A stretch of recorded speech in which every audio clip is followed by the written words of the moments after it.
man. Oh, God, I hope I get over this cold soon. I have so much work to do. I know. You're a tough guy or gal. You can work through this. Yeah, I never let a little cold stop me from working. Never been sick a day in my life. Your parents were so lucky. Oh, heck, I still have one good hand. Get her done. Yeah, I've heard all of those before. Said most of them myself.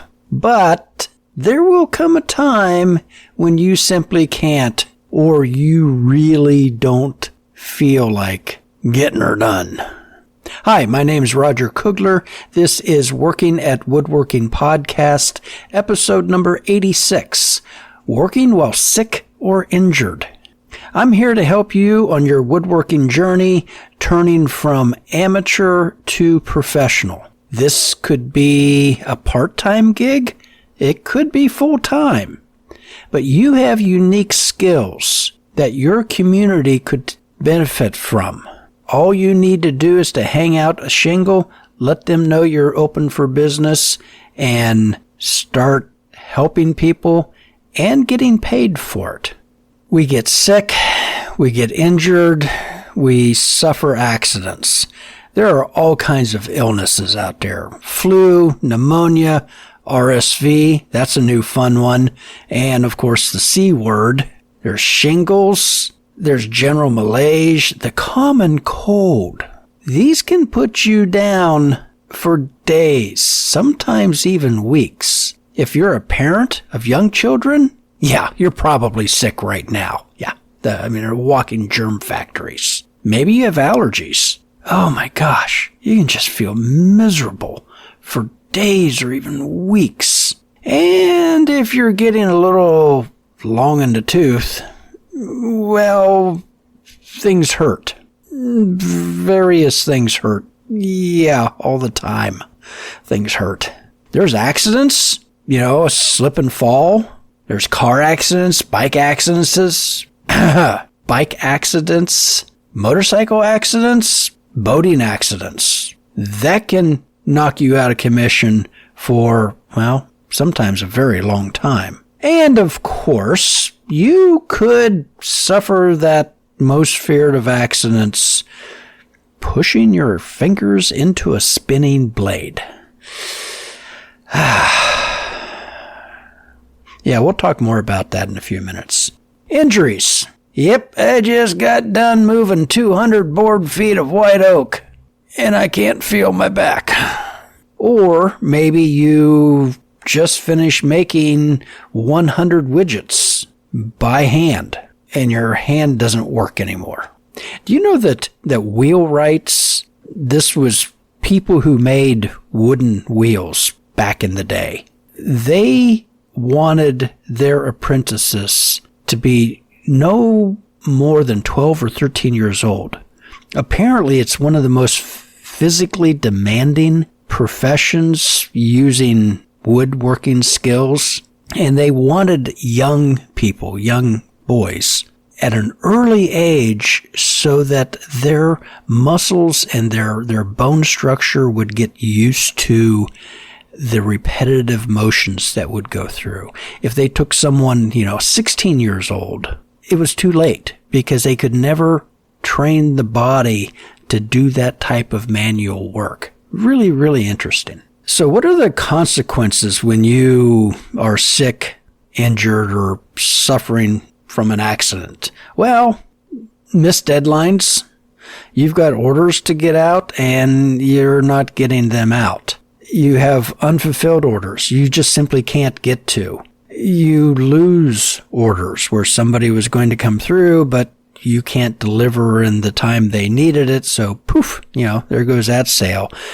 Jobs, you really wanted to do that series of built-in bookcases and cabinets, but I'm kind of laid up right now. I'm not going to be able to do that. It's gone. And if all that's happening, well, your cash flow may not be the best thing in the world, which, that leads to unpaid bills. And then you get anxiety from not being able to pay your bills, and That leads to not sleeping very well, and that leads to worsening health issues. And you could end up losing your business over this. So this is not something to take lightly, something I really encourage you to pay attention to. So what should we do to keep an illness, accidents, injuries from ruining your business, wiping you out, destroying your reputation? I think the first thing you need to concentrate on is prevention. And if you listen to the safety episodes, number 23 and 24, I really stress how an ounce of prevention is worth a kilo of cure. Be proactive, not reactive. Happen to things. Don't wait for things to happen to you. And since we're talking about you, the human, this is what we have to concentrate on first. Now, full disclosure, I am not a doctor. This is not medical advice. But the first thing I would suggest, especially if you're in your 40s or 50s or older, is talk to your doctor. Oh, you don't have one? Well, get one. Yeah, I know how it works. You're young, you're in your 20s, your 30s. Rarely does anything go wrong. You might get a cold sometime that you can't shake, and you go to urgent care. Fine. You could see a multitude of different doctors because they kind of rotate through. Perfectly fine. You don't have any long-term, really, issues. If you're a little older, in your 40s or 50s, okay, you really need to find a family practitioner. You need to get a doctor that you can call your own. This is really important. Why? Because your body is changing. Your metabolism is changing. You used to be able to suck down a triple cheeseburger with large fries and a milkshake and instantly burn it off like 4F flash powder. That was in your 20s. You're not in your 20s anymore. Those extra calories, they're not getting burned off. They're getting packed around the midsection, if you know what I mean. You've got love handles. And your eyesight's probably getting worse. Yeah, welcome to the club. You used to be able to pick a flea off of a gnat's at 100 yards. Oh, crap, you can't even see 100 yards anymore. So you need to get that checked. And your blood pressure's probably a little higher than it used to be. Don't ignore this. Your A1C numbers, that's your insulin resistance numbers, or what I like to say, I love sugar score. That's starting to creep up too. You need to get that under control. Now, your doctor will probably say something like, you need to develop a healthy lifestyle, which is another way of saying you need to make some changes in your life. Because what you were doing before worked perfectly fine when you were in your teens and 20s, but yeah, it's not cutting it anymore. He'll probably mention something about diet. Now, that's what we eat. That's not the same as on a diet. You've probably heard diets don't work.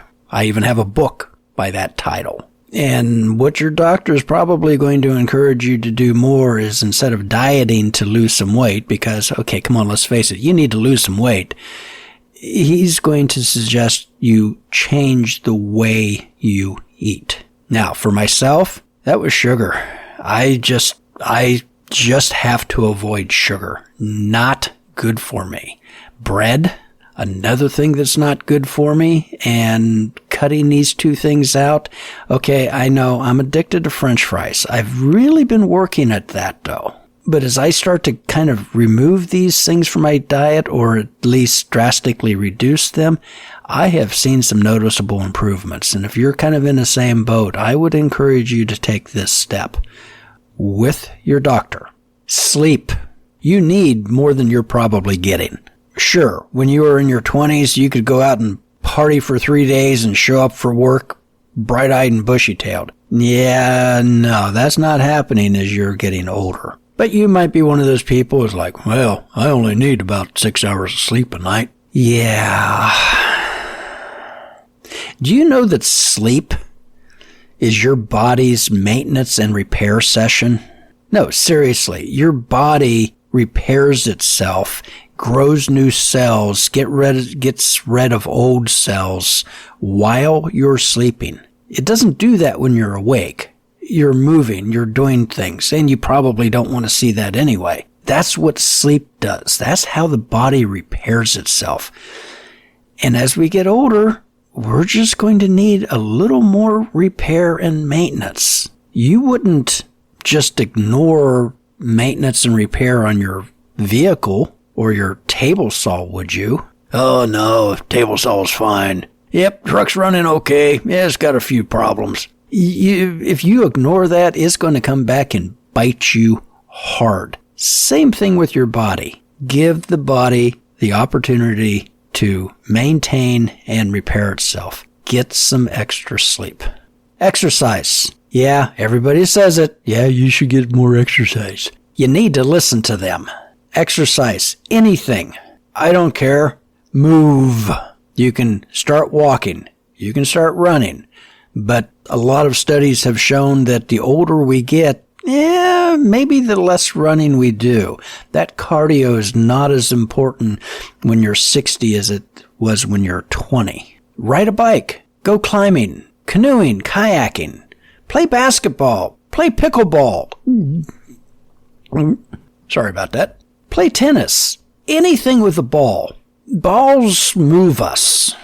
Don't take that the wrong way. So that's number one. See your doctor. Talk to your doctor. Come up with some plan. Make some changes in your life so that you yourself are more healthy and you're stronger.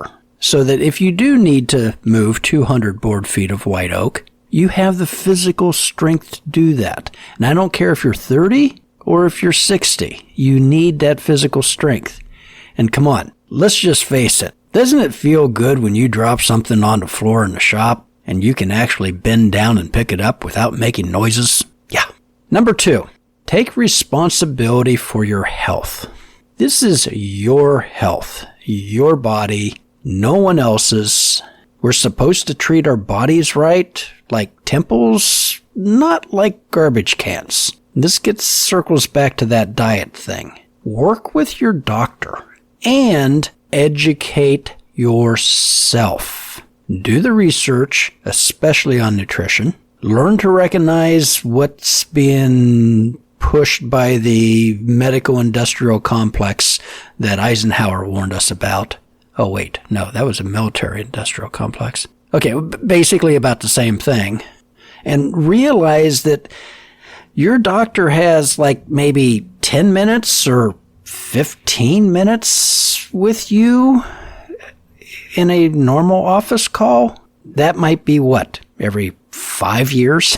Maybe every year or every 4 months. That's not a whole bunch of time to talk to a medical professional about things. So do your own research, educate yourself, formulate a plan, and write down questions. So when you do see your doctor, you can talk to him about these things, and you can just move so much further in a very, very short period of time than if you just kind of walk in and say, hey, doc, how's it going? And you spend 10 minutes just talking niceties.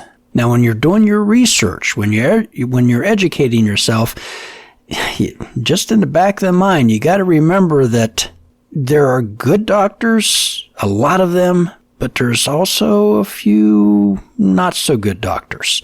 I mean, medical history is littered with good ideas at the time that later turned out to be a frickin' disaster. So you really have to kind of pay attention. I think probably my biggest caveat that I could give you is that, popular opinion about diet, exercise, whatever, the latest fad, it's probably wrong. And medical advice given by the government is probably wrong, especially when it comes to diet.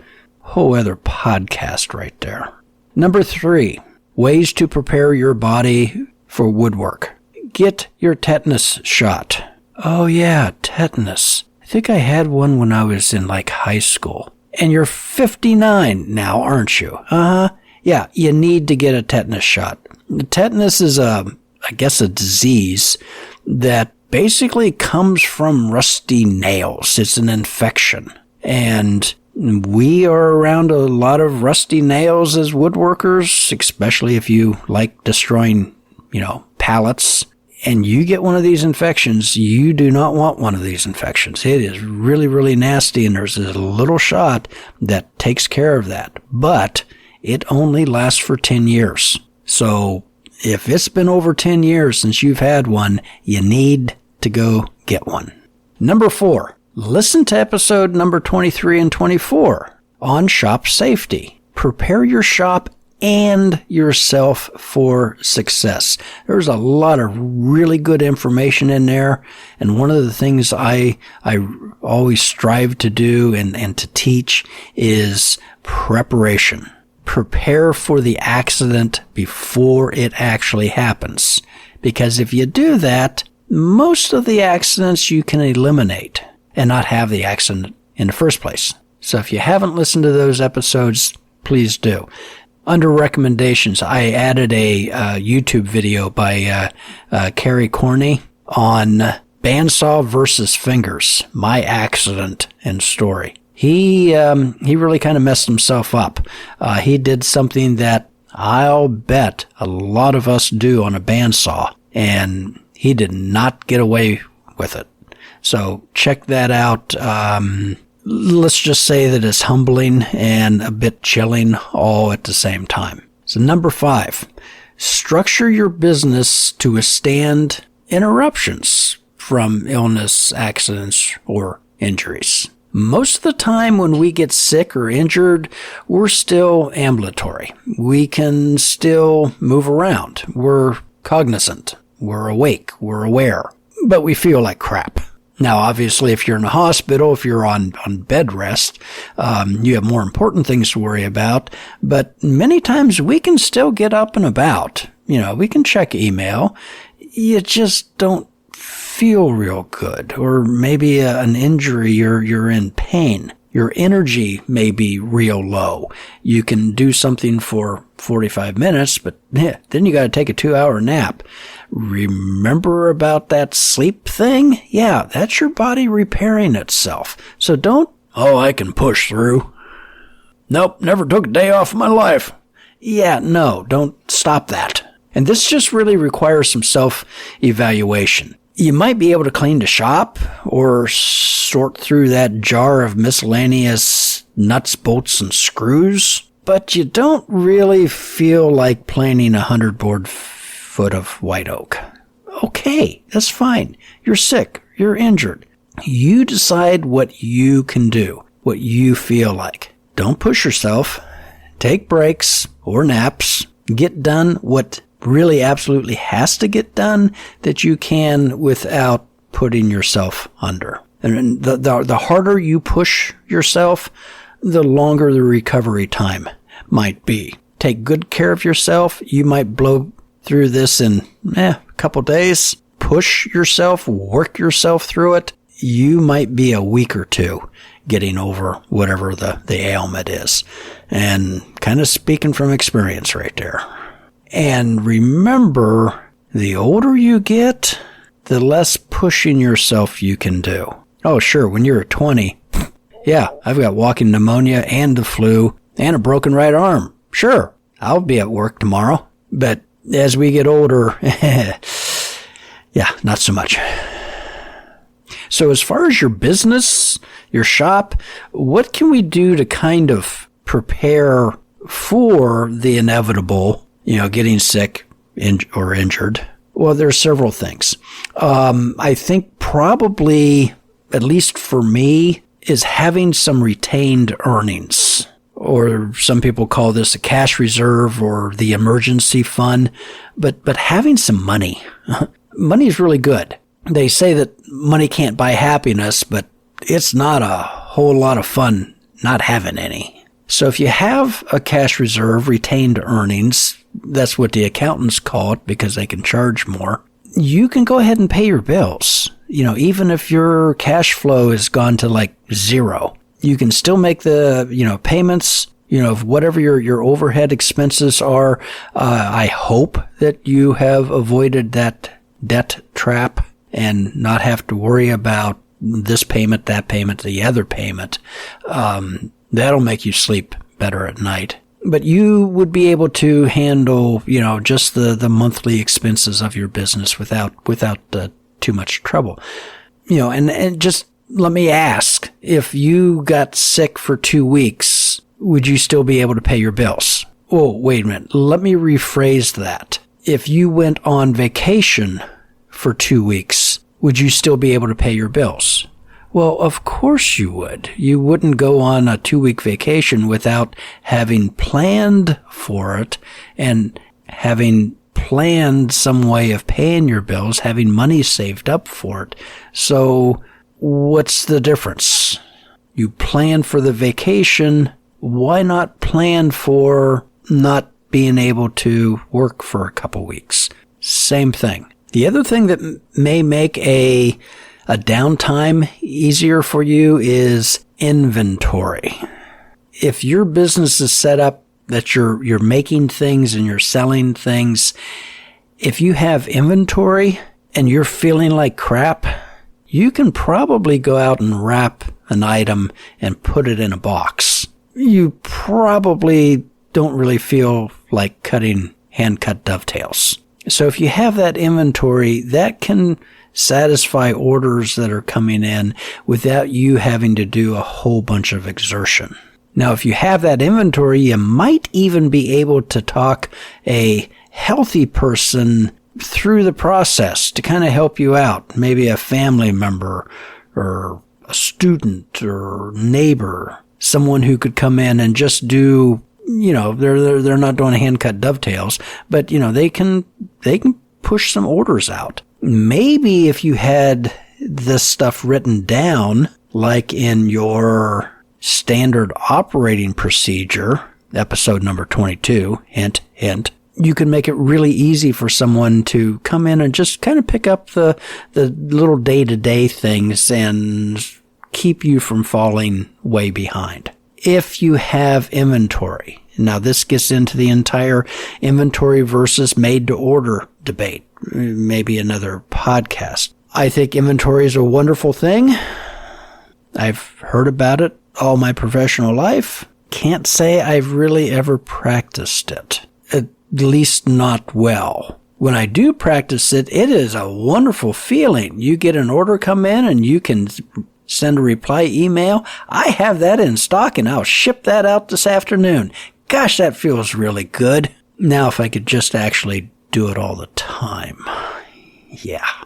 And don't be afraid to ask for this outside help. It could be maybe make it a run to the post office to drop something off or sanding. You can teach someone to sand pretty easy. And if you have kids, I hope you've taught them to sand. It's one of the reasons for having kids. Maybe you have a student that you could call and entice to come into the shop for some extra training. Now, here's a big one. Be honest with your customers.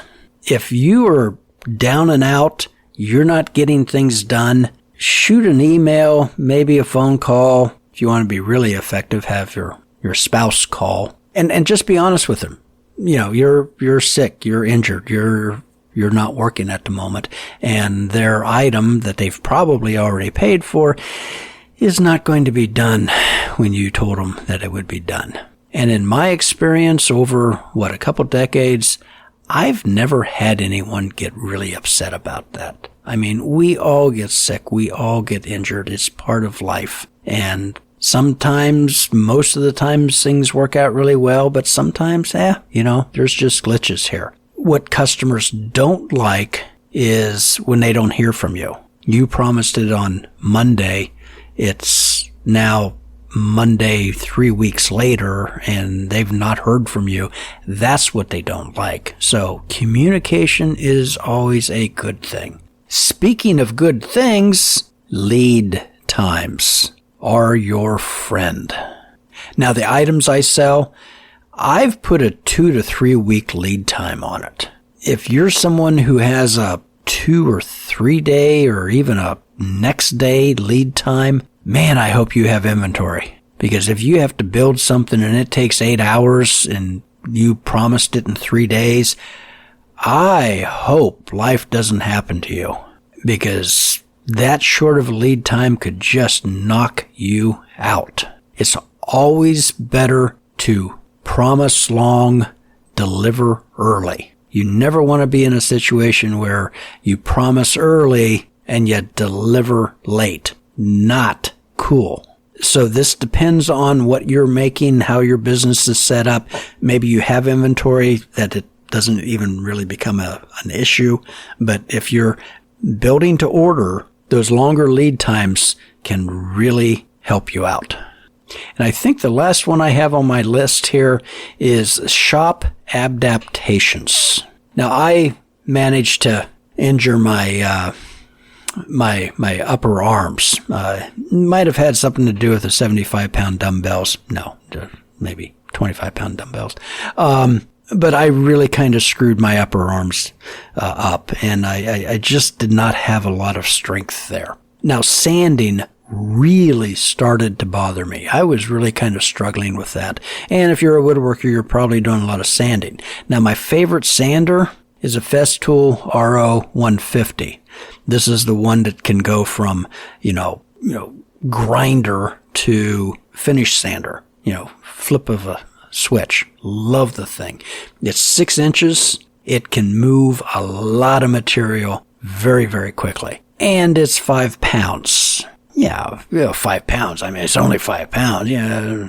But when you're injured and you're doing this for 15 minutes, 30 minutes, it starts to really kind of wear on you a little bit. Sure, you can switch, hands to kind of, spread the love there.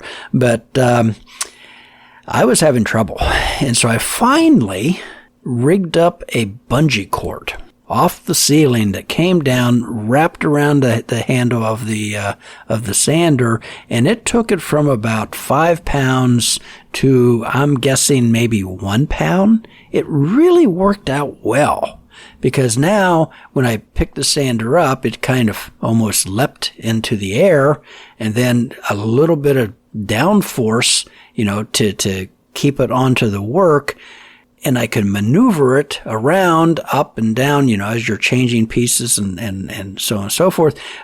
Boy, that worked out really, really well. I also have an ETS 125 from Festool. It weighs 2.5 pounds. And I found myself using that sometimes when I would usually use the bigger, 6 inch. It does an excellent job. It just takes a little longer, being only a 5 inch compared to the 6 inch. So, that's something that you might be able to do in your shop that kind of helps you out. If you have those repetitive motion injuries, I had a situation a number of years ago where my right hand just stopped working. It's like I'm not doing this anymore. Every time I tried to grip, it was just extraordinarily painful in the back of the hand, to the point that I actually went to the doctor, and he diagnosed it as a tendonitis, the tendon. Woodworkers, we're always confusing tendons and tendons. Anyway, that was inflamed, and he built me a little splint out of plastic that kept the palm of my hand at about a 45-degree angle, and it took the pressure off of that tendon. Right. Tendon. Yeah, tendon. Okay, I got it.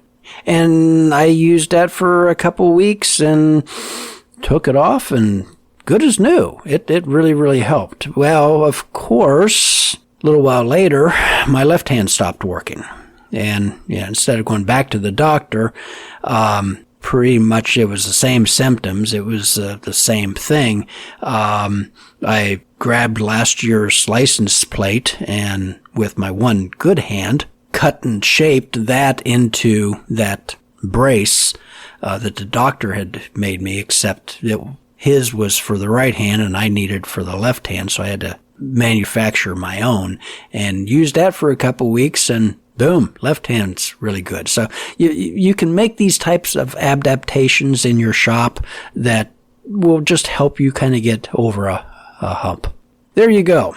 If you've been thinking about starting a woodworking business and you have some struggles, some health issues, make sure you factor that into your business plan now instead of later. Better to plan ahead than to be left in a reactionary position.